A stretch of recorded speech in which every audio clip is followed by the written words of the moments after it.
Former CIA Director James Woolsey, my guest out of Washington, and welcome back here, sir, and good morning to you. This is what kicked it off Sunday night. Steve Kroft and the president. Watch. I think our head of the intelligence community, Jim Clapper, has acknowledged that I think they underestimated what had been taking place in Syria. I mean, he didn't say that, just say that we underestimated ISIL. He said we overestimated the ability and the will of our allies, the Iraqi army, to fight. That's true. That's absolutely true. Is that explanation acceptable? Well, there are two, broadly speaking, separate issues here, and they are both important. One is our assessment of the enemy, and that typically is the job of the intelligence community.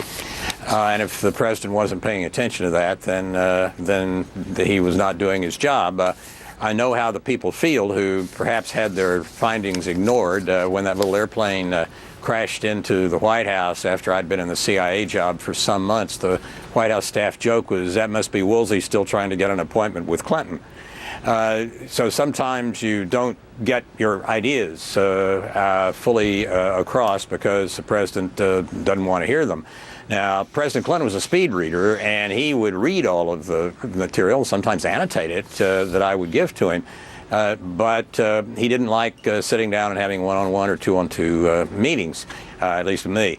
And I think that's one issue, was President Obama paying attention to the assessment of the enemy? Then you got a separate issue, which is related. Or was he unwilling to confront the reality? Well, that may well have been the case, because the other issue was he paying attention to any assessments he was getting of our ally, the Iraqi military? And apparently they were the ones that were in terrible shape and were the principal cause. And it's, as the president and General Clapper go back and forth, it seems to be the case that what they were really focusing on was a dispute about whether there was sufficient attention being paid to the cohesion of the Iraqi military forces. And assessing our allies is not exclusively the job of the intelligence community. Sometimes they will do that, but you don't have to steal secrets in order to assess an ally. That seems to be where the story is shifting. Because yes, the White House explanation is that, no, he wasn't cracking back on the intel community, when a lot of people in that world actually do take it as an insult. And now the White House is trying to say, we thought the Iraqi army was going to stand and fight, and they didn't. That's their problem. The reason the White House doesn't want to say that, I think, is that the principal reason the Iraqi army wouldn't stand and fight is that we left them alone. If we had done in Korea after the Korean War what President Obama has done in the closing months of the Iraqi war, the situation on the Korean Peninsula would be god-awful today. Who knows? But as it is, South Korea is a prosperous democracy. The North is still there and dangerous.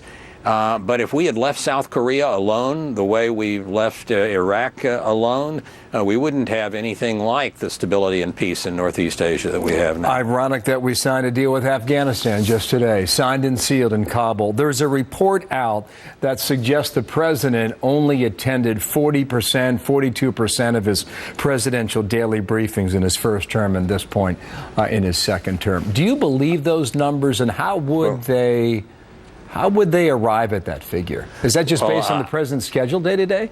I imagine so. I would have been delighted with 40%. President Clinton read the material that I submitted to him and often would annotate it, but I didn't effectively, except about once or twice a year, have even two-on-two meetings with him, much less one-on-one. Wow, was that acceptable to you, or was that a different time? No, was that a different world? It was a different world. The world was not nearly as chaotic in the early mid-'90s as it is today, but after 2 years of that, that's frankly the reason I resigned. I don't think you can do your job if everybody knows you can't talk to your boss. I imagine we'll hear more people coming forward then, if that's the case.